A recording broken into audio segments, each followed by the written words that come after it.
আসসালামু আলাইকুম সুপ্রিয় শিক্ষার্থী, ঢাকা কলেজ কর্তৃক আয়োজিত অনলাইন ক্লাসে তোমাদেরকে আমি স্বাগত জানাচ্ছি।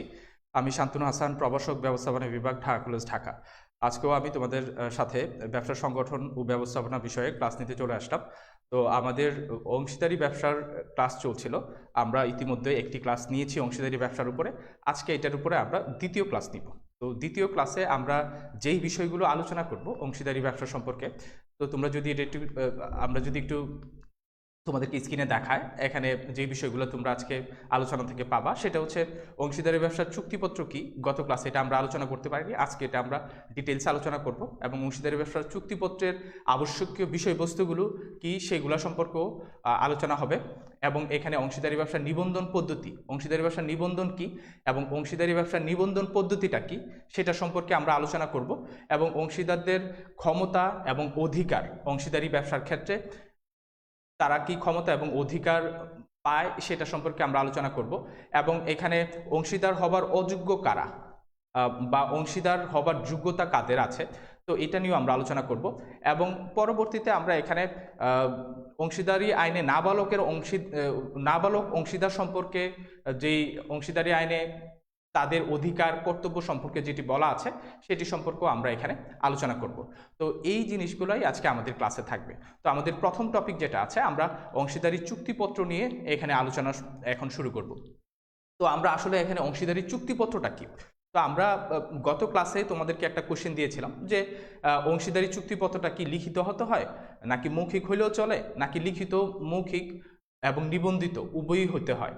তো গত ক্লাসে তোমরা এটার আনসারও করেছো। তো আমরা এখানে অংশীদারি চুক্তিপত্র বলতে অংশীদারদের এখানে অধিকার অথবা অংশীদারি ব্যবসার পরিচালনা সম্পর্কিত অথবা নিয়ন্ত্রণ সম্পর্কিত অথবা অংশীদারি ব্যবসায় অংশীদারদের যেই দায়িত্ব কর্তব্য এগুলা যেই দলিলে লিপিবদ্ধ থাকে সেটাকে আসলে আমরা এখানে অংশীদারি চুক্তিপত্র বলি।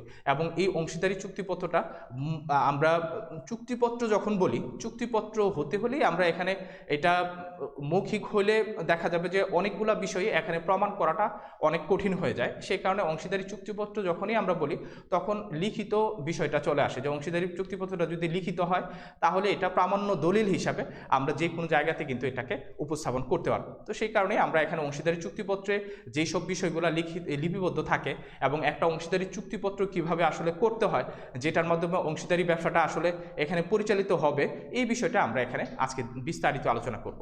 তো আমাদের এখানে আমরা অংশীদারি চুক্তিপত্র নিয়ে যে কথাগুলো তোমাদের বইয়ে বলা আছে, তো আমরা যদি একটু সিম্পলি দেখি যে অংশীদারি চুক্তিপত্র বলতে আমরা অংশীদারি ব্যবসার যাবতীয় শর্তাদি বা বিধিবিধান সমূহ যে দলিলে লিপিবদ্ধ থাকে তাকে আসলে এখানে অংশীদারি চুক্তিপত্র আমরা বলছি।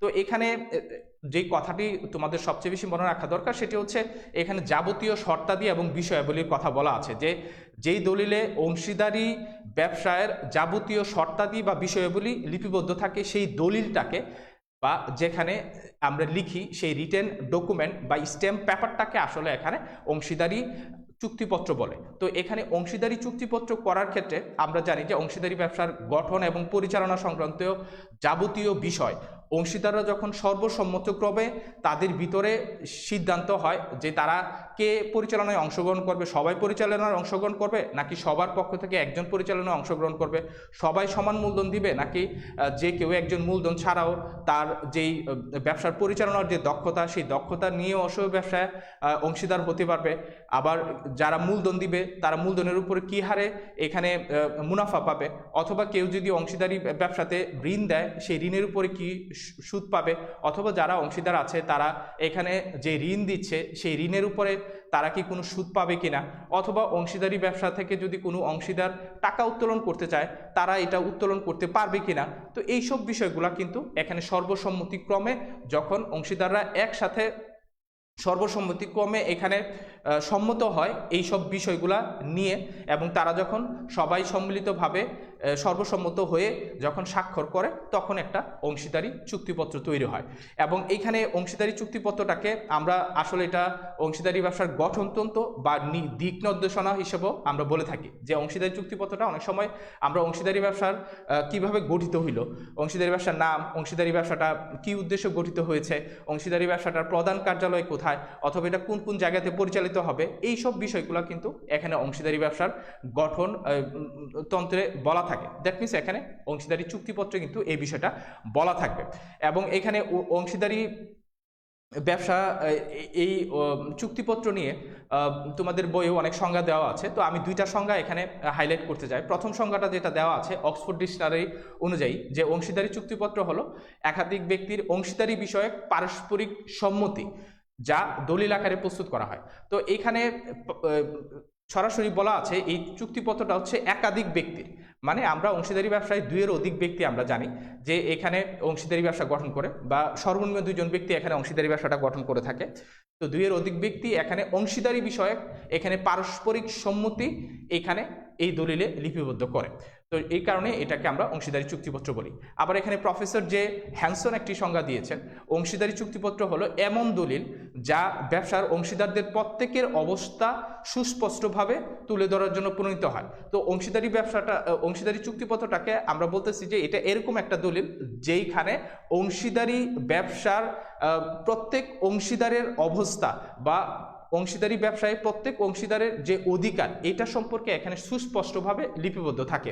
এখানে যদি 5 জন অংশীদার হয়, কে কত টাকা মূলধন এনেছে, কে কত টাকা বিনিয়োগ করেছে, কে পরিচালনায় অংশগ্রহণ করবে, হ্যাঁ, এইগুলো সব কিছু কিন্তু এখানে অংশীদারি ব্যবসায় এখানে এই দলিলে এই চুক্তিপত্রে কিন্তু লিপিবদ্ধ থাকে। তো সেই কারণে এই দলিলটাকে আমরা বলতেছি যে যেখানে অংশীদারদের প্রত্যেকের অবস্থা সুস্পষ্টভাবে তুলে ধরা হয়, সেই দলিলটাকে আমরা এখানে অংশীদারি চুক্তিপত্র বলি। তো আমরা এতক্ষণ যা কিছু আলোচনা করলাম এটা একটু বাস্তবে দেখে আসি যে অংশীদারি চুক্তিপত্রটা আসলে কেমন হয়। তোমরা আশেপাশে অনেক ব্যবসা প্রতিষ্ঠান দেখে থাকো, তো এই ব্যবসা প্রতিষ্ঠানে তোমরা যদি যাও, ওইখান থেকে যদি তোমরা জানতে চাও যে আপনারা যে অংশীদারি ব্যবসা চালাচ্ছেন এই অংশীদারি ব্যবসাটা কোনো চুক্তিপত্র করেছেন কিনা, তারা যদি বলে হ্যাঁ চুক্তিপত্র করেছি, তাহলে তোমরা ওই চুক্তিপত্রটা যদি দেখো তাহলে চুক্তিপত্রটা অনেকটা এরকম হবে। তো এই চুক্তিপত্রে আমরা যে বিষয়গুলো এখানে দেখি, যে চুক্তিপত্র দেখা যায় যে এখানে একটা স্ট্যাম্প থাকে, ঠিক আছে, যে একটা স্ট্যাম্প পেপারে এই চুক্তিপত্রটা লিখিত হয়। এবং এই স্ট্যাম্প পেপারটা আমরা এখানে যে বিষয়গুলো অংশীদারি চুক্তিপত্রে থাকে, যে অংশীদারদের প্রথমেই অংশীদারদের নাম, যে কারা কারা এখানে অংশীদার হচ্ছে। ধরো যে এইখানে যে চুক্তিপত্রটা তোমরা দেখছো অংশীদারি চুক্তিপত্র, এখানে 3 জন অংশীদার আছে।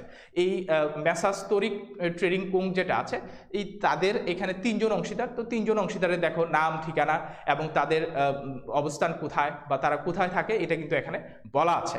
এবং অংশীদারি ব্যবসাটা কোথায় গঠিত হয়েছে বা অংশীদারি ব্যবসাটার প্রধান কার্যালয়ের ঠিকানা এখানে বলা থাকবে। এবং অংশীদারি ব্যবসাটা কি উদ্দেশ্যে গঠিত হয়েছে সে সম্পর্কে এখানে বিস্তারিত লেখা থাকবে।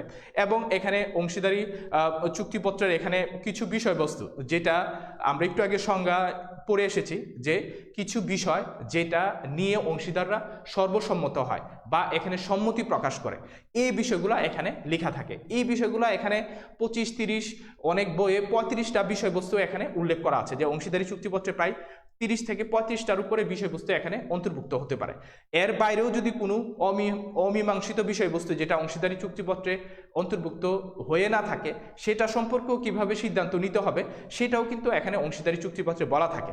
যদি কোনো বিষয় যেটা ধরো যে অংশীদারি চুক্তিপত্রে যখন অংশীদাররা সর্বসম্মত হয়েছে ওই সময় লিপিবদ্ধ হয়নি, ওই ক্ষেত্রে ওই বিষয়ে যদি সিদ্ধান্ত নিতে হয় ওই বিষয়ে, তাহলে দেখা যাবে যে 1932 সালের অংশীদারি আইন যেটা আছে সেই 1932 সালের অংশীদারি আইন অনুযায়ী এখানে সিদ্ধান্ত গ্রহণ করতে হবে ওই বিষয়ে আসলে অংশীদারদের করণীয় কী। তো সেই কারণে অংশীদারি চুক্তিপত্রে অংশীদারের গঠনতন্ত্র, অংশীদারি ব্যবসাটা পরিচালনা সংক্রান্ত নিয়মাবলী, কার কতটুকু অধিকার, এগুলো সব কিছুই লেখা থাকে। এবং এখানে সব কিছুর বিষয়ে এখানে সর্বসম্মতি থাকে। তো এই কারণে আমরা এখানে একটা চুক্তিপত্র দেখেছি। এবং চুক্তিপত্রে দেখো তোমরা এই লাস্ট পেজে দেখো এখানে বিষয় বা শর্তাবলী আছে, যে এখানে অনেকগুলো বিষয় বা শর্তাবলী আসে। এবং এখানে এইসব শর্তাবলী তারা সর্বসম্মত হয়ে তারা এখানে এটাতে সম্মতি প্রকাশ করে তারা যে নিচে দেখো অংশীদারদের স্বাক্ষরের জায়গা আছে, এখানে কিন্তু তারা অংশীদাররা স্বাক্ষর প্রদান করে। এবং সব অংশীদাররা এখানে অংশীদারি চুক্তিপত্রে স্বাক্ষর প্রদান করবে। এবং সব অংশীদারদের সামনে এখানে মিনিমাম 3 জন এখানে সাক্ষীও লাগে, যারা এখানে অংশীদারি চুক্তিপত্রটা হওয়ার সময় উপস্থিত থাকে। তারা অংশীদার না, কিন্তু অংশীদারি চুক্তিপত্রটা হওয়ার সময় তারা এখানে সাক্ষী হিসাবে এখানে স্বাক্ষর প্রদান করে, তাদের সামনেই অংশীদারি চুক্তিপত্রটা তৈরি করা হয়। তো এই হচ্ছে অংশীদারি চুক্তিপত্রের একটা নমুনা। তো আমরা এতক্ষণ যা কিছু বললাম এই অংশীদারি চুক্তিপত্র নিয়ে, তো তুমি যদি অংশীদারি ব্যবসা গঠন করতে যাও, এই অংশীদারি চুক্তিপত্রটা তুমি কিভাবে তৈরি করবে? তো এই অংশীদারি চুক্তিপত্রটা তৈরি করতে গেলে এই অংশীদারি চুক্তিপত্রের তোমার বিষয়বস্তুগুলো জানা লাগবে, যে অংশীদারি চুক্তিপত্রে কোন কোন বিষয়গুলো বা আবশ্যকীয় কোন কোন বিষয়বস্তুগুলো অংশীদারি চুক্তিপত্রে অবশ্যই থাকতে হয়। এটা অনেক সময় তোমাদের যখন সৃজনশীল প্রশ্ন হয়, সৃজনশীল প্রশ্নে তোমার বলা থাকতে পারে যে তোমরা 5 জন বন্ধু মিলে একটা অংশীদারি ব্যবসা গঠন করতে চাচ্ছ, এবং সেই অংশীদারি ব্যবসায় তোমরা কি কি উদ্দেশ্যে ব্যবসা গঠন করতে চাচ্ছ এটা বলে দেওয়া থাকবে, এবং সেই অংশীদারি ব্যবসাটা চুক্তিপত্র কিভাবে তৈরি করবে সেটা তুমি কাল্পনিকভাবে একটা চুক্তিপত্র তৈরি করো। তো সেই ক্ষেত্রে কিন্তু তুমি অংশীদারি চুক্তিপত্রের বিষয়বস্তুগুলো না জানলে, মানে যেই বিষয়গুলো অংশীদারি চুক্তিপত্রে বা অংশীদারি দলিলে অন্তর্ভুক্ত হবে, এটা যদি তুমি না জানো তাহলে কিন্তু অংশীদারি চুক্তিপত্রটা তুমি তৈরি করতে পারবে না। তো সেই কারণে আমরা এখন অংশীদারি চুক্তিপত্রের যেই বিষয়বস্তুগুলো অন্তর্ভুক্ত থাকে সেগুলো একটু দেখব। তো অংশীদারি চুক্তিপত্রে সাধারণত যে বিষয়গুলো অন্তর্ভুক্ত থাকে এগুলো আমরা এখানে যদি এখানে সিরিয়ালি বলি, এখানে 9টা হেডে আমরা এগুলাকে ভাগ করে আলোচনা করতে পারি। এগুলা হেড এখানে ম্যান্ডেটরি না, এখানে আমি আগেও বলেছি যে 35টার উপরে এখানে বিষয়বস্তু বিভিন্ন বইয়ে দেওয়া আছে। তো এই সবগুলা বিষয় একসাথে 35টা বিষয় একসাথে মনে রাখাটা খুব কঠিন। তো এই 35টা বিষয়কে এখানে আমরা যদি ক্লাস্টার হিসেবে ভাগ করি, তো এখানে 8টা ক্লাস্টার বা 8টা বা 9টা বিষয়বস্তুতে আমরা এগুলাকে নিয়ে আসতে পারি মেইন হেডিংয়ে। এইগুলোর ভিতরে আমি সেই 25টা বিষয় এখানে নিয়ে আসতে পারি। তো প্রথমে যে বিষয়টা আছে, যে অংশীদারি চুক্তিপত্রে যে বিষয়টা অবশ্যই থাকবে সেটা হচ্ছে ব্যবসার মৌলিক বিষয়। এই ব্যবসার মৌলিক বিষয়ে অংশীদারি চুক্তিপত্র শুরু করার সময় এই মৌলিক বিষয়গুলো অংশীদারি চুক্তিপত্র বা অংশীদারি দলিল যেটাই আমরা বলি, যেটা লিখিত প্রমাণ স্বরূপ আমরা তৈরি করি অংশীদারদের সর্বসম্মতিক্রমে, এইটার ভিতরে আসলে যে বিষয়গুলো অন্তর্ভুক্ত থাকবে, প্রধান মৌলিক বিষয়গুলোর ভিতরে 1 নম্বরে থাকবে হচ্ছে এখানে অংশীদারি ব্যবসার আমরা বলি হচ্ছে নাম, অংশীদারি ব্যবসার উদ্দেশ্য ও প্রকৃতি, অংশীদারি ব্যবসার প্রধান কার্যালয়ের ঠিকানা এবং কোথায় কোথায় ব্যবসার কার্যক্রম পরিচালিত হবে এইটা এখানে বলা থাকবে, এবং অংশীদারি ব্যবসাটার শুরুর তারিখ এইটাও এখানে বলা থাকবে। তো আমরা যখন এখানে ওই অংশীদারি ব্যবসাটা গঠন করব, এই অংশীদারি ব্যবসাটা গঠন করতে গেলে আমাদের এই মৌলিক বিষয়গুলো অবশ্যই অংশীদারি চুক্তিপত্রে নিয়ে আসতে হবে। আমি অংশীদারি ব্যবসা গঠন করতে গেলে মৌলিক বিষয়ের ভিতরে যে বিষয়টা আছে, প্রথমে অংশীদারি ব্যবসার এখানে আমরা যেটা বলছি যে ব্যবসার নাম, আমরা অংশীদারি ব্যবসার নামের ক্ষেত্রে আমরা বলেছি যে প্রথম ক্লাসে যে অনেক ক্ষেত্রে তোমরা দেখো যে মেসার্স শব্দটি লেখা থাকে অনেক প্রতিষ্ঠানের সামনে। তো এখানে মেসার্স শব্দটি অংশীদারি ব্যবসার আগে অবশ্যই যুক্ত থাকে। আবার যদি তুমি এখানে অংশীদারি ব্যবসা গঠন করতে যাও, এটা যদি ধরো এখানে অসীম দায় সম্পন্ন অংশীদারি ব্যবসা না হয়ে সীমিত দায় সম্পন্ন অংশীদারি ব্যবসা হয়, অবশ্যই এটার পিছনে তোমার লিমিটেড বা সীমিত কথাটি লেখা থাকে। তো এই ক্ষেত্রে তোমরা অংশীদারি ব্যবসার নামকরণের ক্ষেত্রে এই বিষয়গুলো তোমার যখন তুমি দলিল প্রস্তুত করবা অংশীদারি দলিল, তখন এই অংশীদারি চুক্তিপত্রে এই বিষয়টা তোমার ক্লিয়ারলি লিখতে হবে যে তোমার ব্যবসাটা কোন ধরনের। তো তোমার নাম দিয়েই তোমার ব্যবসাটার ধরনটা বোঝা যাবে। এরপরে হচ্ছে অংশীদারি ব্যবসার এখানে উদ্দেশ্য ও প্রকৃতি, যে অংশীদারি ব্যবসাটা কেন গঠিত হচ্ছে এই বিষয়টা কিন্তু এখানে ক্লিয়ারলি লিখতে হবে। তো আমরা যদি অংশীদারি ব্যবসার উদ্দেশ্যের কথা বলি, যে অংশীদারি ব্যবসাটা কেন গঠিত হচ্ছে, তো ধরো যে অনেকে এক্সপোর্ট ইম্পোর্টের ব্যবসা করতে পারে, সে শুধুমাত্র বাইরে থেকে পণ্য আনবে এবং বিক্রি করবে। তো এই এক্সপোর্ট ইম্পোর্টের ব্যবসা বললেও তোমার এখানে উদ্দেশ্য এক্সপোর্ট ইম্পোর্ট বলা আছে, কিন্তু এটা ক্লিয়ারলি বলে দিতে হবে এখানে তোমার ধরো যে এক্সপোর্ট ইম্পোর্টের ধরনটা কি, তুমি কি কাপড় এক্সপোর্ট ইম্পোর্ট করবা, নাকি কসমেটিক বিষয় এক্সপোর্ট ইম্পোর্ট করবা, নাকি এখানে ইলেকট্রনিক্স আইটেম তুমি এক্সপোর্ট ইম্পোর্ট করবা, এই বিষয়টা এখানে স্পেসিফিকভাবে বলে দিতে হবে। তো উদ্দেশ্য এবং প্রকৃতি, এই প্রকৃতির ভিতরে তোমার এই বিষয়টা আসবে যে আসলে তুমি কোন টাইপের বিজনেস তুমি করতে যাচ্ছ। তো যেই টাইপের বিজনেস করতে যাবা সেই টাইপের তুমি এখানে অংশীদারি ব্যবসার লাইসেন্স তোমার করে নিতে হবে। তো আমরা যখন অংশীদারি ব্যবসাটা গঠন করতে যাব সেই কারণে এখানে উদ্দেশ্য ও প্রকৃতিটা বলে দিতে হবে। তো তুমি মানে অনেকগুলা বিষয় নিয়ে একসাথে ধরো যে একটা লাইসেন্স করতে পারবে না। তো সেই কারণে অংশীদারি ব্যবসাটা তুমি যেই বিষয়টা নিয়ে অংশীদারি ব্যবসাটা গঠন করতে যাবা সেই বিষয়টা এখানে স্পেসিফাইড করতে হবে। যে তুমি যদি কাপড়ের ব্যবসা করো, তোমার কাপড়ের আইটেমের ভিতরেই তোমার থাকতে হবে, তুমি এখানে কসমেটিক আইনা বিক্রি করতে পারবে না, ঠিক আছে, তোমার এটা লাইসেন্সের বাইরে হয়ে যাবে, এটা অবৈধ হবে। তো সেই কারণেই এখানে অংশীদারি ব্যবসার উদ্দেশ্য এবং প্রকৃতিটা তোমার এখানে বলে দিতে হবে অংশীদারি ব্যবসার চুক্তিপত্রটা গঠন করার সময়। এরপরে যেটা আছে, আমরা অংশীদারি ব্যবসার এখানে অবশ্যই ঠিকানা লাগবে, যে প্রধান কার্যালয় যেটা আছে অংশীদারি ব্যবসাটার কার্যালয় ছাড়া অংশীদারি ব্যবসাটা পরিচালিত হবে না। তো সেই কারণে অংশীদারি ব্যবসাটার প্রধান কার্যালয়ের ঠিকানা স্পেসিফিকভাবে তোমার এখানে রোড নাম্বার এবং এখানে যেই এলাকাতে এটা অবস্থিত সেই এলাকার নাম এবং উপজেলা, জেলা, এগুলো কিন্তু এখানে স্পেসিফিকভাবে এখানে বলে দিতে হবে এবং কোথায় কোথায় ব্যবসার কার্যক্রম পরিচালিত হবে। তুমি যদি অংশীদারি ব্যবসাটার প্রধান কার্যালয় ঢাকা রাখো, তোমার যদি এখানে শাখা অফিস অন্যান্য জেলা শহরগুলোতেও থাকে, তাহলে এখানে বলে দিতে হবে যে আমাদের যেই বিভাগগুলো আছে বাংলাদেশের অন্যান্য বিভাগগুলোতেও আমাদের একটি করে এখানে শাখা অফিস থাকবে।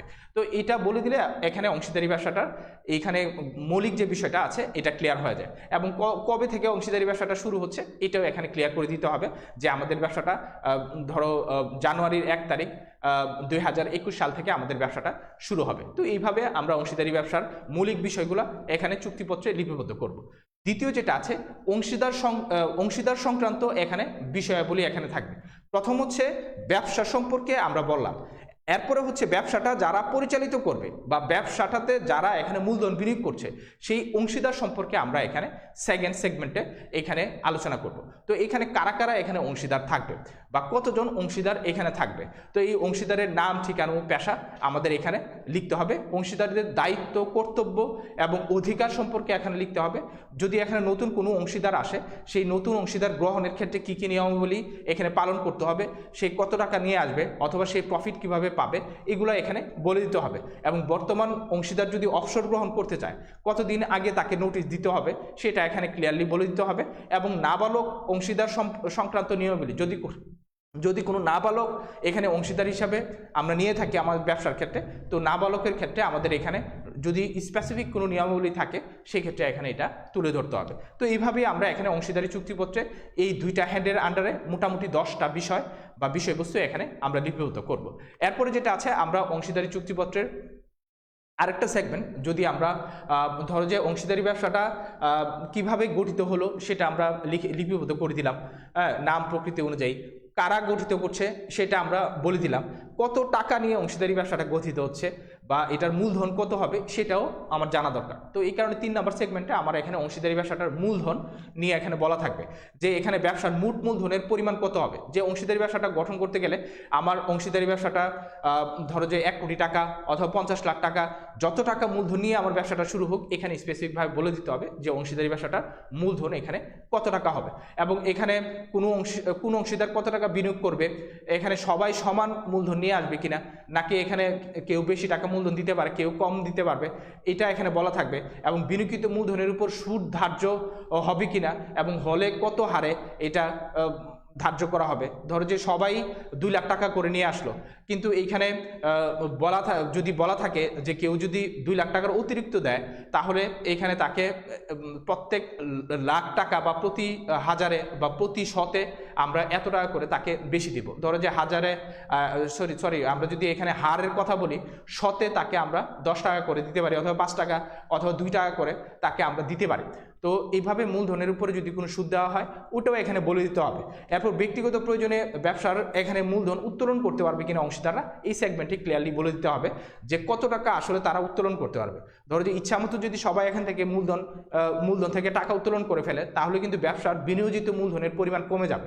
তো সেই কারণে 1 মাসে কত টাকা একজন অংশীদার সর্বোচ্চ উত্তোলন করতে পারবে এইখানে এটা স্পেসিফিকভাবে বলে দিতে হবে যে একজন অংশীদার সর্বোচ্চ 1 মাসে 10,000 টাকা অথবা এখানে 5,000 টাকা উত্তোলন করতে পারবে, এর বেশি উত্তোলন করতে পারবে না, এটা এখানে বলা থাকবে। তো এরপরে মূলধন নিয়ে এখানে ক্লিয়ার হয়ে গেলে, এই যে আমরা মূলধনটা গঠন করলাম এই অংশীদারি ব্যবসাটার, এই মূলধনটা আমি কি এই অংশীদারি ব্যবসাটার যে প্রধান কার্যালয় এটা ড্রয়ারে রেখে দেবো, এই টাকাগুলা কি আমরা ওইখানে সিন্ধুকে রেখে দেবো? অবশ্যই না। এই টাকাগুলা অবশ্যই আবার কোনো না কোনো ব্যাংক অথবা কোনো না কোনো জায়গাতে এটা জমা রাখতে হবে। তো ব্যাংকে আমরা সাধারণত এই টাকাগুলো, এই বিশাল অ্যামাউন্ট টাকাটা যেটা আমার আয় হয় অথবা যেটা আমি মূলধন হিসাবে নিয়ে আসতেছে এটা আমরা ব্যাংকে জমা রাখি।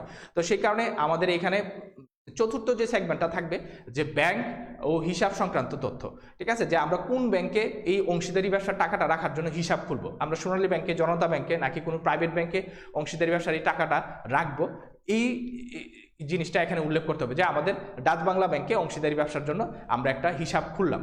এই হিসাব খোলার পরে কাজ হচ্ছে যে এই হিসাবটা কারা মেনটেন করবে। ধরো যে কার স্বাক্ষরে এই হিসাব থেকে টাকা উঠবে বা কার নামে এই অ্যাকাউন্টটা খোলা হবে। তো এখানে ধরো যে 20 জন অংশীদার, তো 20 জনের নামে তোমার ওইখানে তুমি হিসাব খুলতে পারবে না। এখানে সিদ্ধান্ত নিতে হবে 2 জন বা সর্বোচ্চ 3 জন এখানে থাকে যে কারা এখানে অ্যাকাউন্ট হোল্ডার হতে পারবে এবং কাদের সিগনেচারে টাকা উঠবে, ওটাও এখানে স্পেসিফিকভাবে স্পেসিফিক সিগনেচার বা নমুনা স্বাক্ষরে ওইখানে বলে দিতে হয় এই 2 জনের স্বাক্ষরে টাকা উঠবে। তো সেই ক্ষেত্রে এখানে ব্যাংক হিসাব সংক্রান্ত যেই বিষয়গুলো আছে এখানে এইভাবে স্পেসিফিক করে দিতে হবে। অথবা এখানে ব্যবসার লাভ লোকসান বন্টন যেটা আছে, এটা কত টাকা তুমি ধরো যে এখানে বন্টিত হবে, কত টাকা এখানে অ্যাকাউন্টে জমা হবে। অথবা এখানে কোনো অংশীদাররা যদি এখানে এগুলার বাইরেও যদি এখানে হিসাব মেনটেন করে বা হিসাবের টাকাগুলো এখান থেকে জমা করে বা উত্তোলন করে, তাদেরকে যদি স্পেশাল কোনো পাওয়ার দেওয়া হয় তাহলে সেক্ষেত্রে এখানে এই জিনিসটা উল্লেখ করে দিতে হবে। তো এটা হচ্ছে আমাদের হিসাব সংক্রান্ত বিষয়। হিসাব সংক্রান্ত বিষয়ের পরে আমাদের যে পরের সেগমেন্টটা আছে যে আমরা নিজেদের টাকা দিয়ে যখন ব্যবসা পরিচালনা করছি এটা ভালো, কিন্তু নিজের টাকার বাইরেও আমার ব্যবসাটা যখন সম্প্রসারিত হয়, আমার ব্যবসাটা সম্প্রসারণের কাজের জন্য আমার ব্যাংক থেকে অথবা অন্যান্য প্রতিষ্ঠান থেকে অথবা আমার যারা পরিচিত আছে তাদের থেকে আমার অনেক সময় ঋণ নেওয়া লাগতে পারে। তো এই অংশীদারি ব্যবসা যদি ঋণ গ্রহণ করতে যায়, কারো কাছ থেকে ঋণ নিতে পারবে কি না এটাও এখানে সর্বসম্মতিক্রমে এখানে সম্মত হতে হবে। কেউ ইচ্ছা করলেই আরেকজনের কাছ থেকে ঋণ নিয়ে আসতে পারবে না। যদি এখানে চুক্তিপত্রে উল্লেখ থাকে যে ব্যবসাটা ঋণ নিতে পারবে না বা কারো কাছ থেকে ঋণ গ্রহণ করবে না, তো সেই ক্ষেত্রে এখানে অংশীদাররা অন্য কারো কাছ থেকে এখানে ঋণ আনতে পারবে না। তো সেই কারণে এখানে ঋণের ব্যাপারটা এখানে ক্লিয়ার থাকবে যে ব্যবসা সম্প্রসারণের জন্য অংশীদারি ব্যবসা ঋণ নিতে পারবে এবং ঋণের ক্ষেত্রে যদি বাইরে থেকে ঋণ আনে তো এখানে ঋণের উৎসটা কি হবে, যে কোন জায়গা থেকে তারা ঋণ আনবে, ঋণের সুদ সর্বোচ্চ কত টাকা পর্যন্ত সুদ দিয়ে তারা ঋণ আনতে পারবে, এবং এখানে অংশীদাররা ঋণ প্রদান যদি অংশীদাররা ঋণ দিতে চায় অংশীদাররা ঋণ প্রদান করতে পারবে কিনা, যদি অংশীদাররা ঋণ দেয় তাকে এখানে ঋণের ক্ষেত্রে কত টাকা সুদ দেওয়া হবে, এবং কোনো অংশীদার ব্যবসায় ঋণ প্রদান করলে ধরো যে এখানে গৃহীত ঋণ কিভাবে তাকে পরিশোধ করা হবে, এই বিষয়গুলো এখানে ঋণ সংক্রান্ত বিষয় কিন্তু এখানে লিপিবদ্ধ থাকবে। এরপরে যেটা আছে আমরা পরিচালনা সংক্রান্ত বিষয়, যে অংশীদারি ব্যবসাটা কিভাবে পরিচালিত হবে সেই বিষয়টা এখানে ক্লিয়ারলি আমার এখানে ধরো যে এখানে বলে দিতে হবে যে অংশীদারি ব্যবসাটা পরিচালনা সংক্রান্ত নিয়মাবলীটা, যে কারা অংশীদারি ব্যবসাটা এখানে পরিচালনা করবে। তো এখানে ব্যবসা পরিচালনা সংক্রান্ত নিয়মাবলীতে সবাই যদি পরিচালনা করতে চায় এখানে কোনো সমস্যা নেই, এখানে এটা লেখা থাকবে যে সবাই সম্মিলিতভাবে অংশীদারি ব্যবসাটাতে সময় দিবে, সবাই পরিচালনায় অংশগ্রহণ করবে, এটাও হতে পারে। অথবা সবার পক্ষ থেকে একজন পরিচালনায় অংশগ্রহণ করবে আর বাকিরা এখানে হিসাব দেখবে, অথবা এখানে সময়ে সময়ে অংশীদারি ব্যবসাটা এসে খোঁজ খবর নিবে, এই কাজটা করতে পারবে, কিন্তু পরিচালনায় সরাসরি অংশগ্রহণ করবে না, এইটাও এখানে বলা থাকতে পারে। অথবা এখানে আমরা এখানে অংশীদারি পরিচালনায় যারা অংশগ্রহণ করবে অংশীদারি ব্যবসায়, এটার নাম ঠিকানা, তাদের নাম ঠিকানা আমার এখানে লিখে দিতে হবে যে কারা অংশীদারি ব্যবসাটা পরিচালনায় প্রত্যক্ষভাবে অংশগ্রহণ করবে। যদি এখানে স্পেসিফিক কোনো অংশীদারকে আমি দায়িত্ব দেই সেক্ষেত্রে এখানে এটা উল্লেখ করতে হবে। এবং এখানে পরিচালনায় অংশগ্রহণকারী যে অংশীদার আছে তাকে কোনো আমি সম্মানই দিব কিনা, বা তাকে পরিচালক হিসেবে আমি কোনো বেতন দিব কিনা, তো দিলে আমি কত টাকা তাকে এখানে সম্মানী হিসেবে দিব, এই জিনিসটাও এখানে উল্লেখ করে দিতে হবে। যে অংশীদার পরিচালনায় অংশগ্রহণ করবে সে তার স্বেচ্ছায় শ্রম বিনিয়োগ করবে, তো এই শ্রমের বিনিময়ে আমি যদি তাকে এখানে পারিশ্রমিক দিতে চাই অবশ্যই পারিশ্রমিকের পরিমাণটা কত হবে এখানে উল্লেখ করে দিতে হবে। তো এটাও এখানে আমরা পরিচালনা সংক্রান্ত বিষয়ে এখানে উল্লেখ করব। এরপর যেটা আছে আমরা এখানে আরও কিছু বিষয় এখানে উল্লেখ থাকে অংশীদারি চুক্তিপত্রে বা দলিলে, যে মূল্যায়ন সংক্রান্ত বিষয়, যে নতুন অংশীদার গ্রহণ এবং অবসরের সময় সম্পদ মূল্যায়ন এবং পরিশোধ পদ্ধতি, যে যদি কোনো সময় দেখা যায় যে অংশীদারি ব্যবসাটা বিরূপ সাধন হয়ে যায়, তো অংশীদারি ব্যবসাটা দেখা যায় যে বিরূপ সাধন হয়ে যাওয়া, অথবা অংশীদারি ব্যবসাটাতে আমি যদি নতুন কোনো অংশীদার এখানে গ্রহণ করতে চাই, তো সেই ক্ষেত্রে এখানে অংশীদারি ব্যবসাটার ধরো যে আমরা এখানে সম্পদ যেটা আছে, যে নতুন অংশীদার এখানে যেই সম্পদটা আছে সেই সম্পদের অধিকারী হবে কিনা, অথবা যে অবসর নিচ্ছে যে অংশীদার চলে যাচ্ছে, যদিও অংশীদারি ব্যবসা থেকে অংশীদার চলে গেলে এই অংশীদারি চুক্তিটা দেখা যায় যে আর থাকে না, আবার নতুন করে অংশীদারি চুক্তি করতে হয়।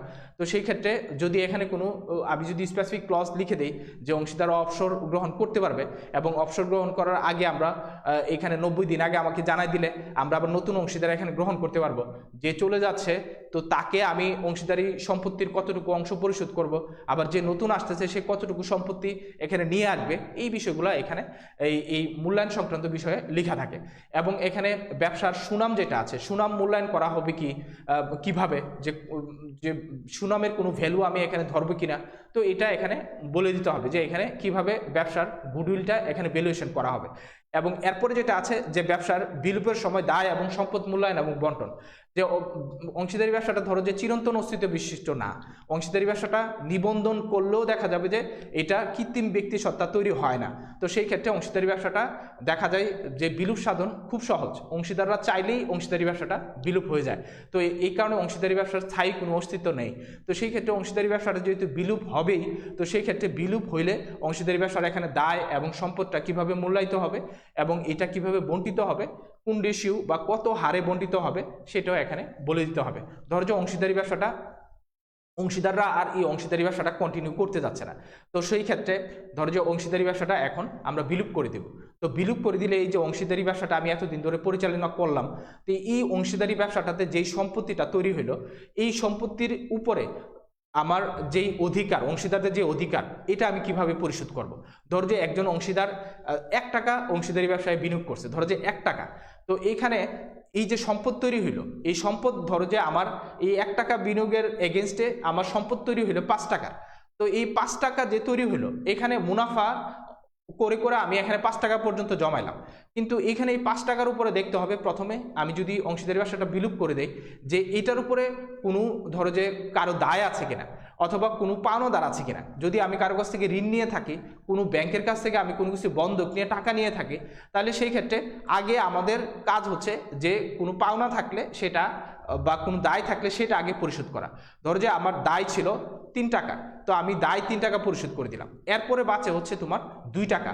এই 2 টাকার ভিতরে তোমার এখানে যদি এখানে কেউ স্পেসিফিকভাবে যদি এখানে আমি কাউকে ধরো যে মূলধন বিনিয়োগ করার জন্য যদি এখানে উৎসাহ দিয়ে থাকি, মূলধন না, যদি এখানে ঋণ দেওয়ার জন্য উৎসাহ দিয়ে থাকি অগ্রাধিকার ভিত্তিতে, তো তার টাকাটা আগে পরিশোধ করতে হবে। তো এইভাবে সব দায় দেনা পরিশোধ করে যেটা থাকবে সেটার এগেনস্টে অংশীদাররা ধরো যে 1:2, 1 টাকা বিনিয়োগ করলে 2 টাকা পাবে। হ্যাঁ, এই রেশিওতে আমি ধরো যে অংশীদারদের যে সম্পত্তি, আমি যদি অংশীদারি ব্যবসাটা বিলুপ সাধন করে দেই, যে সম্পত্তি আছে এই সম্পত্তিটা বন্টিত হবে। তো এটা আমি এখানে বলে দিলাম। তো এইভাবে আসলে অংশীদারি ব্যবসাটা বিলুপ সাধনের সময় সম্পত্তিগুলো বন্টিত হবে। এরপরে যেটা আছে অন্যান্য বিষয়বস্তু, যেটা আমরা দলিলে লিখতে পারি, তো সেটা হচ্ছে যে চুক্তিপত্রের কোনো ধারা পরিবর্তন, সংযোজন বা বিয়োজন সংক্রান্ত নিয়মাবলী। যে আমরা যদি অংশীদারি চুক্তিপত্রের কোনো জিনিস সংযোজন করতে চাই অথবা বাদ দিতে চাই, এগুলা কিন্তু এখানে বলে দিতে হবে, না হলে কিন্তু কোনো কিছু অংশীদারি চুক্তিপত্রে নতুন করে অ্যাড করা যাবে না।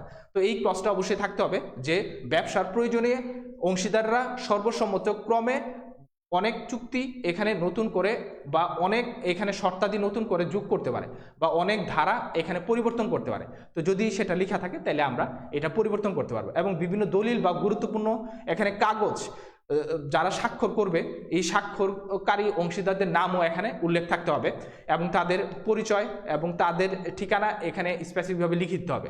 এবং আর্থিক বছর শুরু এবং শেষের তারিখ এখানে উল্লেখ থাকবে, যে আমরা ধরো যে এই জুলাইয়ের 1 তারিখ থেকে জুনের 30 তারিখ পর্যন্ত হিসাব বছর ধরবো, এটা আমার এখানে বলে দিতে হবে। এবং বিলুপ সাধন কিভাবে অংশীদারি ব্যবসাটা বিলুপ সাধন হবে সেটা এখানে বলতে হবে।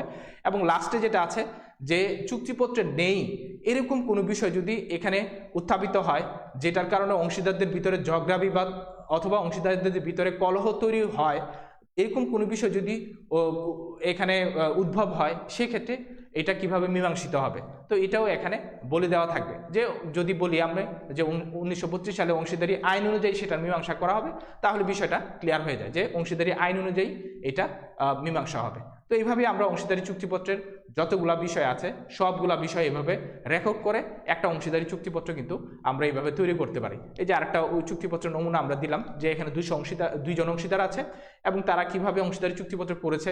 এই যে এখানে যারা স্বাক্ষরকারী আছে, যে স্বাক্ষরকারী অথবা যারা এখানে অংশীদার আছে, দুজনের স্বাক্ষর এখানে তোমরা দেখতে পাচ্ছ, এবং কত তারিখ থেকে ব্যবসাটা গঠিত হয়েছে এটা এখানে শুরুর তারিখ, এবং এখানে অংশীদারি চুক্তির যে শর্তাবলী আছে দ্বিতীয় পেজে খুব সুন্দর করে এখানে লিখে দেওয়া আছে, এবং সবশেষে এখানে দুজনের স্বাক্ষরও দেওয়া আছে। তো এইভাবে আমরা অংশীদারি চুক্তিপত্র সবগুলা বিষয় অন্তর্ভুক্ত করে খুব সুন্দরভাবে এইভাবে স্ট্যাম্প কাগজে আমরা কিন্তু অংশীদারি চুক্তিপত্রের দলিলটা করে ফেলতে পারি। তো এই হচ্ছে অংশীদারি চুক্তিপত্র নিয়ে আমাদের এই বিস্তারিত আলোচনা। অংশীদারি চুক্তিপত্রের আলোচনা হয়ে গেলে আমরা এখন চলে যাব হচ্ছে অংশীদারি ব্যবসার নিবন্ধন নিয়ে আলোচনাতে, যে আমরা অংশীদারি ব্যবসাটা যে নিবন্ধন করব। তো আমরা এখানে অংশীদারি ব্যবসাটা নিবন্ধন করতে গেলে আমরা কিভাবে অংশীদারি ব্যবসাটা নিবন্ধন করব, সেটাতে যাওয়ার আগে অংশীদারি ব্যবসাটা নিবন্ধনটা কি সেটা আমরা জানব, এবং এটা কিভাবে নিবন্ধন করতে পারি আমরা সেটা নিয়েও বিস্তারিত আলোচনা করব। তো আমরা বলতে পারি যে অংশীদারি ব্যবসাটা আসলে নিবন্ধন বলতে যে সরকারি নিবন্ধক অফিসে বা রেজিস্ট্রি অফিসে অংশীদারি ব্যবসার নাম তালিকাভুক্ত করাকেই আমরা অংশীদারি ব্যবসার নিবন্ধন বলে থাকি। যেখানে যেই এলাকাতে আমি ব্যবসা করতেছি সেই এলাকাতে যেই রেজিস্ট্রি অফিস আছে, যেখানে ব্যবসার নিবন্ধন করা হয় বা রেজিস্ট্রেশন দেওয়া হয়, সেই নিবন্ধক অফিসে আমার অংশীদারি ব্যবসাটার নাম তালিকাভুক্ত করাটাকেই আমরা অংশীদারি ব্যবসার নিবন্ধন বলে থাকি। এবং এই অংশীদারি ব্যবসাটার নিবন্ধন কিন্তু বাধ্যতামূলক নয়। 1932 সালের অংশীদারি আইন অনুযায়ী কিন্তু আমরা সেটা বলেছি যে অংশীদারি ব্যবসাটা নিবন্ধিত হতেও পারে আবার নাও হতে পারে, এবং অংশীদারি ব্যবসাটার নিবন্ধন করলে কিছু সুবিধা এখানে অংশীদাররা ভোগ করে থাকে, আর যদি অংশীদারি ব্যবসাটা নিবন্ধিত না হয় তাহলে এখানে অংশীদাররা কিছু অসুবিধা ফেস করে থাকে। তো এইগুলা নিয়েও আমরা আলোচনা করব।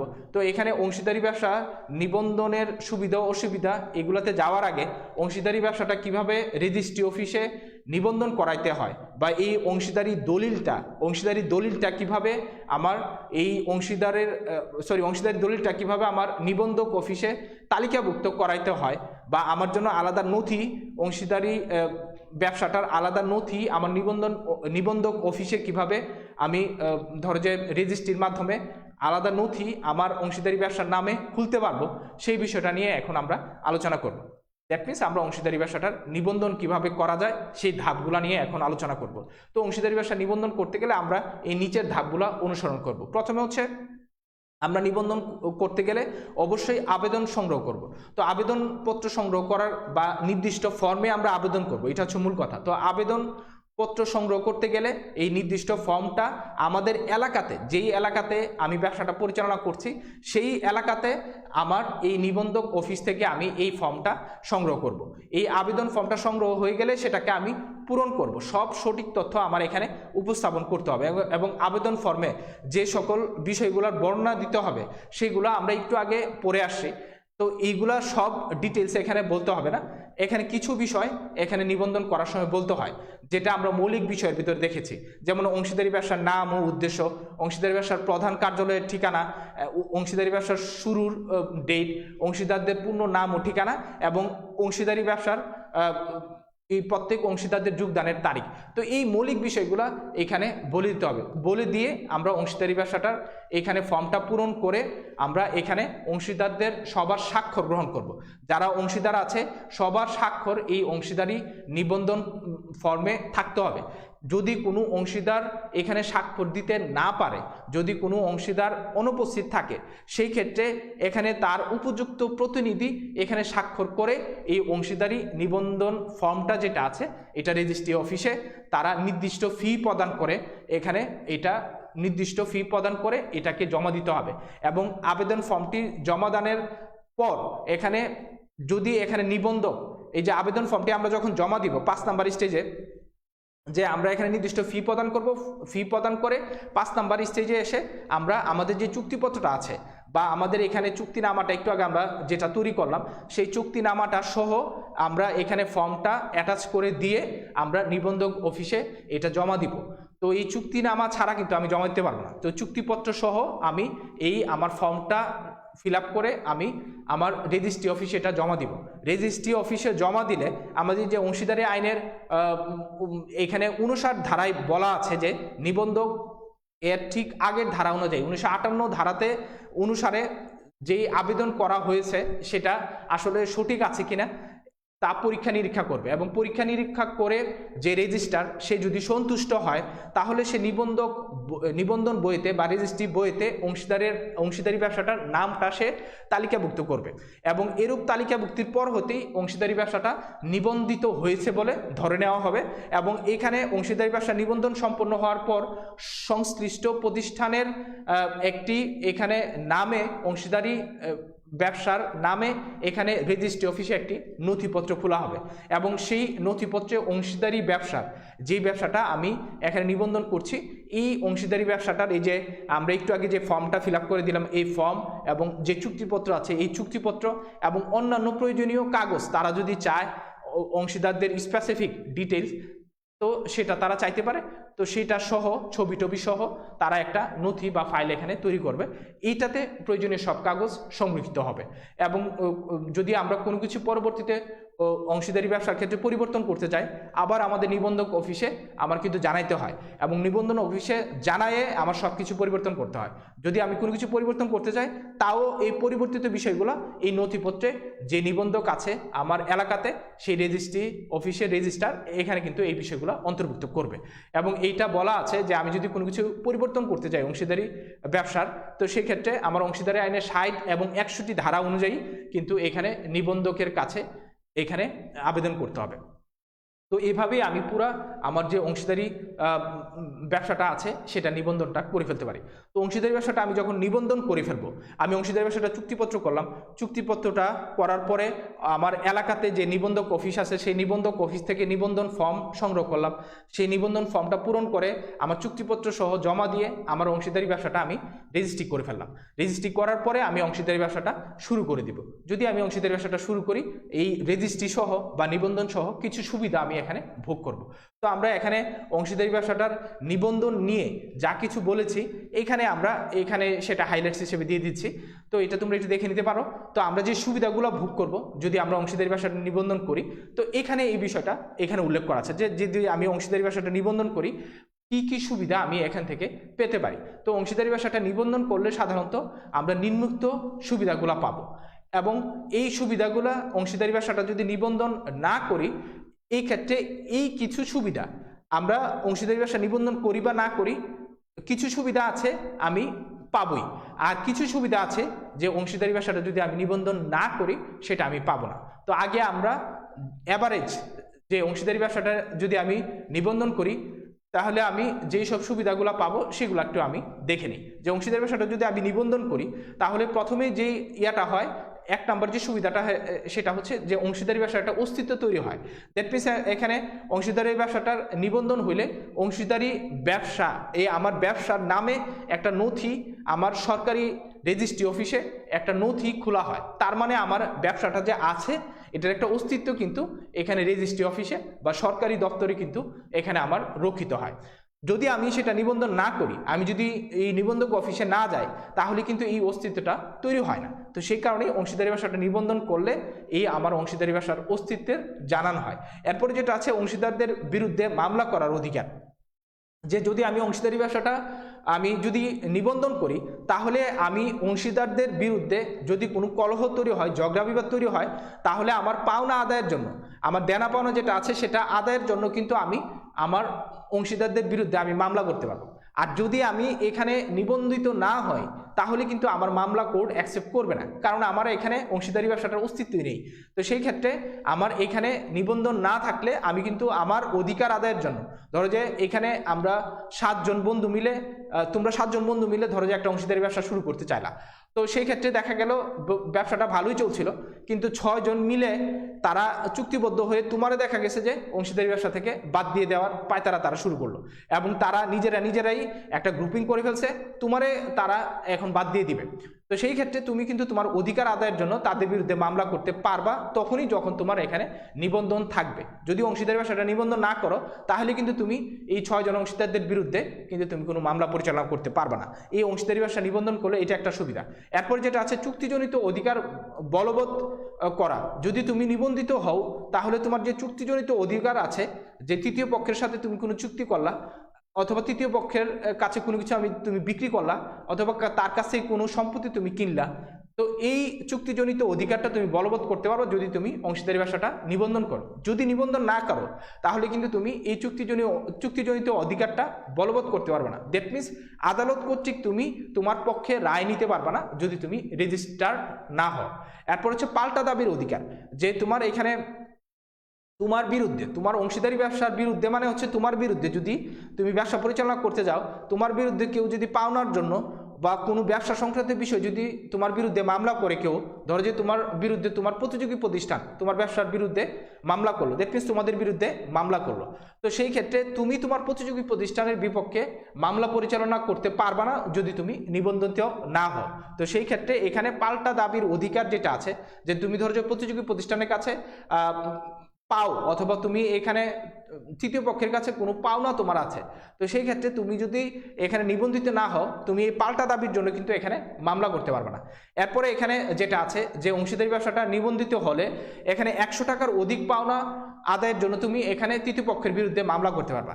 আর যদি তুমি অংশীদারি ব্যবসাটা নিবন্ধন না করো তাহলে সর্বোচ্চ 100 টাকা পর্যন্ত তুমি তোমার তৃতীয় পক্ষের কাছ থেকে আদায়ের জন্য মামলা করতে পারবা। তার মানে বুঝো তুমি এখানে 5 লাখ টাকার ব্যবসা বা এখানে তৃতীয় পক্ষের সাথে 5 লাখ টাকা ডিল করছো, এখন 5 লাখ টাকা সে এখন ফ্রডগিরি করতেছে, সে টাকাটা দিবে না, তো সেই ক্ষেত্রে তুমি সর্বোচ্চ 100 টাকা পর্যন্ত মামলা করতে পারবা যদি তুমি রেজিস্ট্রি না হও। যদি রেজিস্ট্রি হও সম্পূর্ণ টাকার জন্য তুমি মামলা করতে পারবা। এরপরে যেটা আছে যে চুক্তির শর্ত মেনে চলার ক্ষেত্রে এখানে বাধ্যবাধকতা, অংশীদারি ব্যবসাটা যদি নিবন্ধিত হয় তাহলে এখানে চুক্তির শর্ত মানার ক্ষেত্রে তুমি অন্যান্য অংশীদারদেরকে বাধ্য করতে পারবা আইনের মাধ্যমে। অথবা এখানে প্রতারণার ঝুঁকি যেটা আছে, যে কেউ তোমার সাথে ব্যবসা ডিলিং করে যদি প্রতারণা করে সেক্ষেত্রে আইনের মাধ্যমে তার কাছ থেকে তুমি টাকা উদ্ধার করার ক্ষেত্রে সহযোগিতা পাবা। আর যদি নিবন্ধিত না হও এই প্রতারণার বিরুদ্ধে কিন্তু তুমি মামলা করতে পারবে না।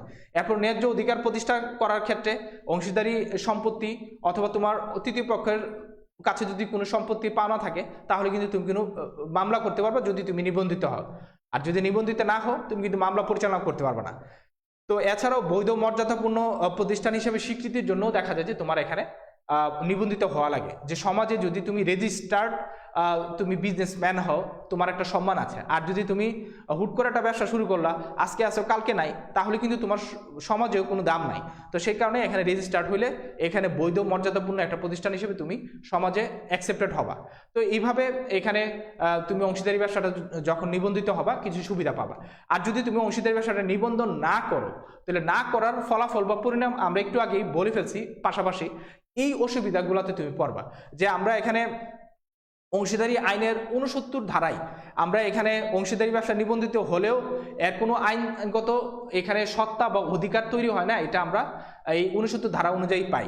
তো এখানে অংশীদারি ব্যবসা নিবন্ধিত না হলে এখানে যেসব অসুবিধাগুলা অংশীদারি ব্যবসার যারা অংশীদার আছে তারা ভোগ করে, সেটা হচ্ছে আমরা একটু আগে বলে আসছি যে প্রথম 1 নম্বর যেটা আছে যে তৃতীয় পক্ষের বিরুদ্ধে 100 টাকার বেশি এখানে পাওনা আদায়ের জন্য মামলা করতে পারবে না। 2 নম্বর হচ্ছে এখানে এই অংশীদারি প্রতিষ্ঠানটা এখানে অংশীদার বা তৃতীয় পক্ষের বিরুদ্ধে এখানে চুক্তিজনিত অধিকার আদায়ের জন্য মামলা করতে পারবে না। ধরো যে তৃতীয় পক্ষের সাথে যে একটু আগে বললাম যে 5 লাখ টাকার একটা কন্ট্রাক্ট তুমি করছো, কিন্তু সে দেখা যাচ্ছে 5 লাখ টাকা দিতে যাচ্ছে না, তো তার বিরুদ্ধে তুমি চুক্তিজনিত এই অধিকার আদায়ের জন্য মামলা করতে পারবে না। এবং তৃতীয় এই যে পক্ষ বা প্রতিষ্ঠান বা অংশীদারদের বিরুদ্ধে মামলা করলে ধরো যে অংশীদারি ব্যবসাটা অংশীদারদের বিরুদ্ধে যদি কেউ মামলা করে, ধরো যে তুমি কারো কাছে তোমার একজন ব্যবসায়ী তার সাথে অনেকদিন ধরে তুমি ব্যবসা করো, তো দেখা গেছে তার কাছে তুমি 10 লাখ টাকা পাও এবং সে তোমার কাছে এখানে সেও তোমার কাছে ধরো যে এখানে 5 লাখ টাকা পায়, তো সে দেখা গেছে যে তোমার কাছে 5 লাখ টাকা পায় সেই কারণে সে তোমার বিরুদ্ধে মামলা করে দিল, কিন্তু তুমি তার কাছে 10 লাখ টাকা পাও, এই কারণে তুমি তার বিরুদ্ধে মামলা করতে পারবে না। তো এই ক্ষেত্রে এখানে এই চুক্তিজনিত অধিকারটা আদায় করার জন্য তুমি যদি নিবন্ধিত হও তাহলে সেই ক্ষেত্রে তোমার সুবিধা, তুমি কিন্তু মামলা পরিচালনা করতে পারবে। নাইলে দেখা যাবে যে তুমি 10 লাখ টাকা পাও মানে তার দ্বিগুণ টাকা তুমি তার কাছে পাও, তারপরও দেখা গেছে তোমার নিবন্ধন না থাকার কারণে তুমি টাকাটা উদ্ধার করতে পারবে না। সে তো 5 লাখ টাকা দিবে, 10 লাখ টাকা দিবেই না, উল্টা তোমার কাছ থেকে আরো 5 লাখ টাকা সে নিয়ে যাবে, তার মানে তোমার 15 লাখ টাকা এখানে লস যেতে পারে। তো সেই ক্ষেত্রে অংশীদারি ব্যবসাটা নিবন্ধন করে ফেললেই সবচেয়ে ভালো। তো তো এখানে আমরা এখানে অংশীদারি ব্যবসার অংশীদারদের কিছু সাধারণ এখানে ধরো যে কিছু ক্ষমতা বা অধিকারের কথা এখানে উল্লেখ করে দিয়েছি যেগুলো তোমাদের বইয়ে উল্লেখ আছে। তো এগুলো নিয়ে আমরা এখানে ডিটেলস বলবো না, এগুলো তোমরা একটু পড়ে নিলেই পারবা যে অংশীদারদের যে সাধারণ যে ক্ষমতা যেটা আছে, অংশীদারদের যে সকল অংশীদারের পক্ষে যে কেউ প্রতিনিধি হিসাবে কাজ করতে পারবে। 10 জন অংশীদার আছে এখানে, 9 জনের প্রতিনিধি হয়ে কিন্তু এখানে ব্যবসার সব চুক্তি দায় দেনা অথবা তৃতীয় পক্ষের সাথে লেনদেন করতে পারবে। এরপরে এখানে ক্ষমতাপ্রাপ্ত যে কেউ ব্যবসার নামে ব্যাংকের হিসাব খুলতে পারবে অথবা ব্যবসার সাধারণ বেচা কেনা বা বন্ধক রাখার ক্ষমতা, এবং প্রত্যেক অংশীদারদের একজন আরেকজনের সাথে এই বিষয়গুলো নিয়ে কিন্তু এখানে তাদের অধিকার জন্ম হয়। এবং যে কোনো অংশীদারি ব্যবসার অংশীদাররা অংশীদারি ব্যবসার নামে ঋণ নিতে পারবে এবং অংশীদারগণ তৃতীয় পক্ষের সাথেও চুক্তি করতে পারবে। এগুলো হচ্ছে অংশীদারি ব্যবসাটা গঠন করলে এই সাধারণ ক্ষমতাগুলো অংশীদারি ব্যবসা গঠনের মাধ্যমেই তৈরি হয়। এরপর হচ্ছে অংশীদারি ব্যবসার কিছু অধিকার আছে, যে আমরা অংশীদারি ব্যবসাটা গঠন করলে অংশীদারদের কিছু অধিকার তৈরি হয় ব্যবসার ভিতরে, যেমন ব্যবসা পরিচালনা সংক্রান্ত কিছু অধিকার, যে ব্যবসার সবাই পরিচালনা অংশগ্রহণ করার অধিকারটা অংশীদারি ব্যবসা গঠন করলেই হয়ে যায়। এবং অংশীদার ব্যবসা গঠন করলে এখান থেকে মুনাফা পাওয়ার অধিকারটা তাদের হবে। এবং এখানে অংশীদারি ব্যবসার অংশীদার হইলে অংশীদারি ব্যবসার দলিল দস্তাবেজ হিসাবপত্র এগুলো দেখার অধিকার প্রত্যেক অংশীদারদের আছে। এবং অংশীদারদের যে কোনো সিদ্ধান্ত গ্রহণ করার ক্ষেত্রে, অংশীদারি ব্যবসার সিদ্ধান্ত গ্রহণ করার ক্ষেত্রে প্রত্যেক অংশীদারের মত প্রকাশ করার এখানে অধিকার থাকবে। এবং কোনো অংশীদার ফার্মে ঋণ দিতে চাইলে অথবা এখান থেকে ঋণ দিলে সে ঋণের বিপক্ষে সুদ পাওয়ার অধিকার তার আছে। এছাড়া এখানে কোনো অংশীদার ব্যবসার পরিচালনায় অংশগ্রহণ করলে পারিশ্রমিক দাবি করার অধিকার তার থাকবে এবং ব্যবসার সম্পদ ব্যবহার করা এবং ক্ষতিপূরণ প্রাপ্তি, যদি কোনো অংশীদার ব্যবসার হয়ে ধরো যে ব্যবসার স্বার্থ রক্ষা করার জন্য কোনো জায়গাতে সে যদি নিজের পকেট থেকে টাকা পরিশোধ করে তাহলে কিন্তু এই ক্ষতিপূরণটা সে ব্যবসা থেকে নিতে পারবে। তো এই হচ্ছে অংশীদারি ব্যবসা নিয়ে আমাদের এখানে মোটামুটি আলোচনা। তো আমরা আলোচনা প্রায় এখানে শেষের দিকে নিয়ে আসছি, যে আমরা এখানে এই টপিকটা আলোচনা করব, তারপরে আমরা তোমাদের এখানে কোশ্চেন আনসার আছে, এই কোশ্চেন আনসারে চলে যাব। তো আমাদের এখানে আচ্ছা আমরা একটু কোশ্চেন আনসারে যাই আগে, আমরা যেহেতু সময় নাই আমরা একটু কোশ্চেন আনসারে আমরা এই 1 মিনিট পরে চলে যাব। আমরা এখানে অংশীদার হবার অযোগ্য কারা অথবা কাদেরকে আমরা অংশীদার বলতে পারবো না অংশীদারি ব্যবসার ক্ষেত্রে, এটা একটু দেখে নেই, তারপরে আমরা কোশ্চেন আনসারে চলে যাব। তো এখানে আমরা অংশীদারি ব্যবসা গঠন করতে চাইলে সবাইকে আমরা এখানে অংশীদার করতে পারবো না। তো অংশীদার হওয়ার অযোগ্য যারা তাদেরকে অংশীদার করা যাবে না বা তারা অংশীদার হতে পারবে না। যেমন নাবালক, যাদের বয়স 18 কম তারা অংশীদার হতে পারবে না, পাগল অংশীদার হতে পারবে না, দেউলিয়া ব্যক্তি, অজ্ঞান ব্যক্তি অথবা সরকারি কর্মচারী। যে আমি ওই দিন তোমাদেরকে কোশ্চেন করেছিলাম যে আমি যদি কোনো ব্যবসার অংশীদার হতে চাই পারবো, অবশ্যই না, আমি সরকারি কর্মচারী তো আমি অংশীদারি ব্যবসার অংশীদার হতে পারবো না। অথবা রাষ্ট্রীয় বিশেষ দায়িত্বে নিয়োজিত কোনো ব্যক্তি, রাষ্ট্রদূত, তারা অংশীদারি ব্যবসার অংশীদার হতে পারবে না। কোনো প্রতিষ্ঠান বা কোম্পানি তারা অংশীদারি ব্যবসার অংশীদার হতে পারবে না। মানসিক প্রতিদ্বন্দ্বী ব্যক্তি, বিদেশি রাষ্ট্রদূত, বিদেশি শত্রু বা দেশদ্রোহী তারা অংশীদারি ব্যবসার অংশীদার হতে পারবে না। এছাড়াও এখানে অংশীদার বলে গণ্য হবে না যদি কেউ অংশীদারি ব্যবসায় ঋণ দেয় এবং ঋণের পরিবর্তিতে ধরো যে সুদ না নিয়ে অংশীদারি ব্যবসার মুনাফা যদি সে নেয় তাকে অংশীদার বলা যাবে না। অথবা যে কোনো কর্মচারী পারিশ্রমিকের বিনিময়ে যদি সে মুনাফার অংশ নেয় তাহলে কিন্তু তাকে অংশীদার বলা যাবে না। অথবা কোনো মৃত অংশীদারের ধরো যে যারা এখানে উত্তরাধিকারী আছে তাকে যদি আমি এখানে বছরে কিছু টাকা দেই তাহলে তাকে কিন্তু এখানে অংশীদার আমরা বলতে পারবো না। তো এইভাবে আমরা এখানে অংশীদারি ব্যবসার অংশীদার নিয়ে এখানে বিস্তারিত আলোচনা করলাম। তো আমরা এখন তোমাদের একক কাজ বা মূল্যায়নে চলে যাব। আমরা এখানে 2-3 মিনিট এই মূল্যায়নের কাজটা করব। তো এই অংশীদারি ব্যবসার এতক্ষণ যা আমরা আলোচনা করেছি, এখন তোমরা যারা আছো এই কোশ্চেনটা আমাদের সাথে যারা আছো কোশ্চেনের আনসারগুলো একটু দেখো। এই কোশ্চেনের আনসারগুলো তোমরা 1, 2, 3, 4 আমরা গত ক্লাসে যেভাবে তোমাদেরকে আনসার দিতে বলেছিলাম তোমরা দ্রুত 1, 2, 3, 4 এই 1 মিনিটের ভিতরে বা 2 মিনিটের ভিতরে এগুলোর আনসারটা করতে থাকো, যে এই 4টা কোশ্চেনের আনসার কি হবে। এতক্ষণ যা আমরা আলোচনা করেছি এটা থেকেই এই 4টা এখানে কোশ্চেন আছে। তবে এখানে একটা কোশ্চেন এখানে ধরো যে 2 নাম্বার কোশ্চেন যেটা আছে যে নাবালক অংশীদার নিয়ে এখানে যে কোশ্চেনটা আছে, তো নাবালকের বিষয়টা আমরা আজকে টাচ করতে পারি নাই। তো সেই ক্ষেত্রে তোমাদের যদি কারো জানা থাকে, তোমরা যদি অলরেডি পড়ে থাকো, যেহেতু আমরা অংশীদারি ব্যবসা এটা 2য় ক্লাস, তাহলে এটার আনসার করতে পারবে, নাহলে আনসার না করতে পারলেও কোনো সমস্যা নেই, সেটা আমরা আনসার একটু পরে বলে দিব। তো তোমরা যারা আছো আমাদের সাথে আমরা দেখি একটু স্ক্রিনটা শেয়ার করেন, যে আমরা দেখি আমাদের সাথে কে কে আছে, কারা আনসার করছে। তো এখানে 4টা আনসার আমরা এখানে খুব সহজেই, প্রথম যেটা আছে অংশীদারি ব্যবসার অংশীদার হবার অযোগ্য কারা, এইমাত্র আমরা এটা পড়ে এসেছি, তোমরা আনসার দিয়ে দিতে পারবা। এবং এখানে অংশীদারি ব্যবসার নাবালক অংশীদার সম্পর্কে অংশীদার আইনে কত ধারাতে বলা আছে, এটা এখানে একটু না, এটা ওই সাইডে নিয়ে দেন, কোশ্চেনটা দেখা যাচ্ছে। আচ্ছা ঠিক আছে, সমস্যা নেই সমস্যা নেই। এরপরে যেটা আছে আমরা এখানে সীমিত অংশীদারি ব্যবসা নিবন্ধন সম্পর্কে বলা আছে যে সীমিত অংশীদারি নিবন্ধন এটা কি বাধ্যতামূলক কিনা বা এটা ঐচ্ছিক কিনা, বা অংশীদারি ব্যবসা নিবন্ধন না করার ফলাফল বা পরিণাম কি সেটা সম্পর্কে আমাদের বলা আছে। তো এটা আমরা এখানে দেখি কে কে আনসার করছে।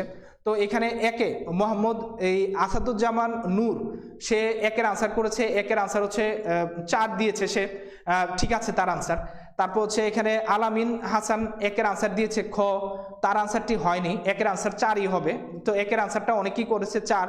এবং এমডি রিয়াদ 2 এর আনসার করেছে সে 3, যে নাবালক অংশীদার সম্পর্কে অংশীদারি আইনের 1932 সালের অংশীদারি আইনের কত ধারায় বলা আছে, দেখি কেউ আনসার করতে পারে কিনা। এমডি রিয়াদের আনসারটি হয়নি। এরপরে যেটি আছে 3 এর আনসার এখানে মোহাম্মদ আসাদুজ্জামান নূর 3 এর আনসার করেছে হচ্ছে 3 এর ক, যে সীমিত অংশীদারি ব্যবসার নিবন্ধন এখানে বাধ্যতামূলক কিনা। তো এখানে আসাদুজ্জামান নূর যেটি আনসার করছে 3 এর ক, 3 এর কটি আসলে আনসার হয়নি। এখানে কোশ্চেনটা খুব ভালোভাবে পড়তে হবে যে সীমিত অংশীদারি ব্যবসাটা আমি লাগিয়ে দিয়েছি, যে অংশীদারি ব্যবসা বলিনি, কিন্তু আমি বলেছি যে সীমিত অংশীদারি ব্যবসা। এখানে একটা জিনিস আমি টেকনিক্যালি একটু চেঞ্জ করে দিয়েছি। তো সীমিত অংশীদারি ব্যবসা যেটি আছে এটার কিন্তু অবশ্যই আমরা আনসারটা একটু পরে বলে দিচ্ছি। এরপরে যেটা আছে আমাদের এখানে আলামিন হাসান, আচ্ছা এমডি রিয়াদ 4 এর ক আনসার করেছেন, যে অংশীদারি ব্যবসা নিবন্ধন না করার ফলাফল বা পরিণাম। একটু আগে কিন্তু আমরা এটা আলোচনা করেছি যে অংশীদারি ব্যবসার নিবন্ধন না করার ফলাফল বা পরিণামটা কি। এটা কিন্তু তোমরা একটু মনোযোগ দিয়ে, প্রথম আনসার আমি পেয়ে ফেললাম, ধরো যে কোশ্চেন করে নিচেই আমি আনসার পেয়ে ফেলছি এবং হুট করে আনসার দিয়ে দিলাম, তাহলে কিন্তু তোমার আনসার ভুল হবে। এই যে এই যে তোমার এখানে রিয়াদের আনসারটা কিন্তু ভুল হয়েছে, কিন্তু এখানে নিচে যে আছে মোহাম্মদ আসাদুজ্জামান নূর সে কিন্তু আনসারটা সঠিক দিয়েছে, কারণ পুরাটা পড়তে হবে, না পড়লে কিন্তু এখানে আনসারটা ঠিক দেওয়া যাবে না। তো আমরা এখানে এখন আনসারটা বলে দিচ্ছি, যেহেতু তোমরা আনসার করেছো, যারা মনোযোগ দিয়েছো তারা এখানে পেরেছো। আর 3টা কোশ্চেনের আনসার আছে এখানে, একটা কোশ্চেন তোমরা এখানে আমি পড়াইতে পারিনি আজকে, সেই কারণে আনসার দিতে পারবো না। তো আমি আনসারগুলো দিয়ে দিই। 1 নম্বর যেটা ছিল যে অংশীদারি ব্যবসার অংশীদার হবার অযোগ্য কারা, এখানে উপরে যারা আছে সবাই অযোগ্য, তো আনসার হবে 4। এরপর ঘ আর কি উপরের সবগুলি। এরপর হচ্ছে নাবালক অংশীদার সম্পর্কে বলা আছে অংশীদারি আইনের কত দাঁড়ায়, তো অংশীদারি আইনের এখানে 30 দাঁড়ায় নাবালক অংশীদার সম্পর্কে এখানে বলা আছে। সীমিত অংশীদারি ব্যবসা নিবন্ধন বাধ্যতামূলক কিনা, তো এখানে সীমিত অংশীদারি ব্যবসা নিবন্ধনটা এখানে বাধ্যতামূলক, ঠিক আছে, নিবন্ধনটা কি অবশ্যই বাধ্যতামূলক। এখানে আনসার হবে খ। এবং অংশীদারি ব্যবসা নিবন্ধন না করার ফলাফল বা পরিণাম, অংশীদারি ব্যবসা নিবন্ধন না করার ফলাফল পরিণাম হচ্ছে উপরের সবগুলাই, একটু আগে আমরা আলোচনা করেছি। তো আমাদের এই হচ্ছে আজকের আলোচনার বিষয়।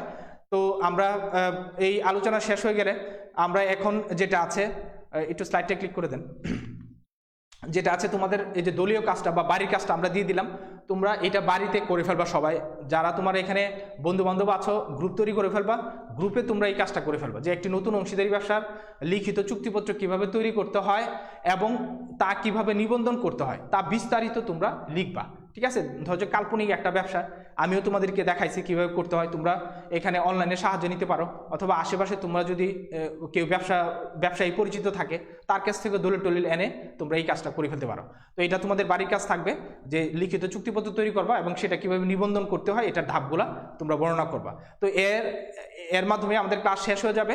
তবে শেষ করার আগে আমি 1 মিনিটে কিছু কথা বলে নিচ্ছি, সেটা হচ্ছে নৈতিকতা ও মূল্যবোধের কথা। আমি প্রত্যেক ক্লাসেই বলি যে অংশীদারি ব্যবসার ক্ষেত্রে আমরা এতক্ষণ যা কিছু দেখলাম, যে অংশীদারি ব্যবসার ক্ষেত্রে কিন্তু আমরা যদি যোগ্যতা সম্পন্ন অংশীদার বা ভালো অংশীদার যদি আমি চুজ করতে না পারি, সেক্ষেত্রে কিন্তু অংশীদারি ব্যবসাটা লস হওয়াটাই স্বাভাবিক। বাংলাদেশের ক্ষেত্রে এটা দেখা যায় যে 99% অংশীদারি ব্যবসায় দেখা যায় যে লস হয়, লাভ হয় না।